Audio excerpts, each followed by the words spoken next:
जब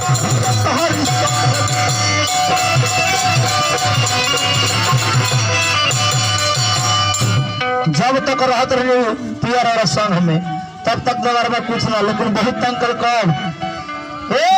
अरे की गोइला के बाद दरबार चलले पाला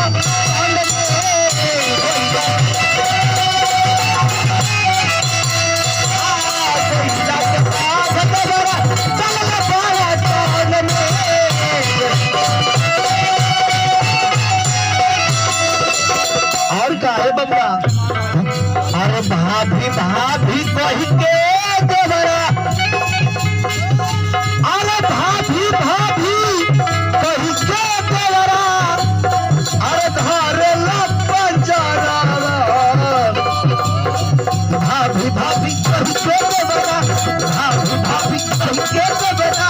धारे पंजरा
चलते चलते हमने के चल